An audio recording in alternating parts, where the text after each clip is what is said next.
दोस्तों, क्या अपराजिता आखिरकार ललित को तलाक देने का फैसला कर चुकी है? क्या रक्षित की अधूरी मोहब्बत अब उसकी जिंदगी बदलने वाली है? और क्यों पूरे मोहल्ले के सामने अपराजिता को बदनाम करने की कोशिश की गई? जानिए आज के एपिसोड की पूरी कहानी। एपिसोड की शुरुआत होती है सुधा और रक्षित से। सुधा अपने बेटे की हालत देखकर खुद को रोक नहीं पाती और पूछ बैठती है कि आखिर अपराजिता ने रक्षित जैसे इंसान को ठुकराया कैसे। लेकिन रक्षित अपनी मां को तुरंत रोक देता है। वो कहता है कि अगर अपराजिता का प्यार उसकी किस्मत में नहीं लिखा तो ये दर्द भी उसे ही सहना होगा। रक्षित साफ कह देता है कि कोई भी अपराजिता से सवाल नहीं करेगा और न ही उसे किसी तरह की परेशानी दी जाएगी। इसके बाद मोहित रक्षित से एक बड़ा सवाल पूछता है। वो कहता है कि अगर रक्षित सच में आगे बढ़ना चाहता है तो उसने अपराजिता को नौकरी पर क्यों रखा। तब रक्षित का जवाब सबका दिल छू लेता है। वो कहता है कि अपराजिता ने अपनी मेहनत और काबिलियत से ये नौकरी हासिल की है। सिर्फ इसलिए कि वो उससे प्यार नहीं करती, वो उसकी जिंदगी या करियर बर्बाद नहीं कर सकता। और फिर रक्षित एक ऐसी बात कह देता है जो सुनकर किसी की भी आंखें नम हो जाएं। वो कहता है कि अपराजिता भले ही उससे प्यार ना करे, लेकिन वो आज भी उससे प्यार करता है और शायद हमेशा करता रहेगा। दूसरी तरफ अपराजिता ये बातें आधी अधूरी सुन लेती है, लेकिन उसे लगता है कि रक्षित किसी और लड़की की बात कर रहा है। वो भगवान गणेश से प्रार्थना करती है कि रक्षित को उसका प्यार जरूर मिले। उधर ललित एक नया खेल शुरू कर देता है। वो मालती को फोन करके खुद को बदला हुआ इंसान साबित करने की कोशिश करता है।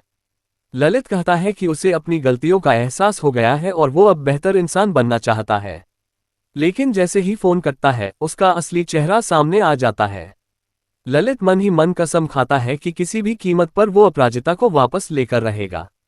इधर ऑफिस में अपराजिता अपनी पहली डिजाइन लेकर रक्षित के पास पहुंचती है, लेकिन रक्षित जानबूझकर उससे दूरी बनाकर रखता है। उसका ठंडा व्यवहार देखकर अपराजिता हैरान रह जाती है। वहीं घर पर एक और बड़ा ड्रामा शुरू हो जाता है। ललित की मां अचानक वहां पहुंच जाती है। पहले तो वो अपने बेटे की गलतियों के लिए माफी मांगती है, लेकिन कुछ ही देर में उसका असली मकसद सामने आ जाता है। वो चाहती है कि अपराजिता वापस ललित के घर चली जाए। जब परिवार वाले उसका विरोध करते हैं तो वो भावनात्मक दबाव बनाना शुरू कर देती है।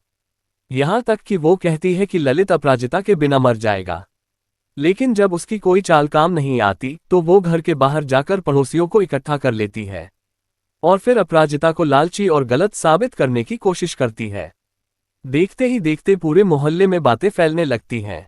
इसी बीच अपराजिता एक ऐसा खुलासा करती है जिसे सुनकर पूरा परिवार सन्न रह जाता है। अपराजिता बताती है कि उसने पहले ही एक वकील से बात कर ली है और अब वो ललित से कानूनी तौर पर तलाक लेने के बारे में सोच रही है। ये सुनते ही घर में सन्नाटा छा जाता है। क्या अपराजिता आखिरकार अपनी जहरीली शादी से आजाद हो जाएगी या फिर ललित और उसकी मां उसके रास्ते में नई मुश्किलें खड़ी करेंगे? प्रीकैप में देखने को मिलेगा कि अपराजिता साफ कह देती है कि वो कभी भी ललित के पास वापस नहीं जाएगी। तभी रक्षित उसकी बातें सुन लेता है और उससे एहसास होता है कि अपराजिता अपनी शादी में कितनी दुखी है। इसके बाद कुछ ऐसा होता है कि रक्षित बेहोश अपराजिता को अपनी बाहों में उठाकर ले जाता है।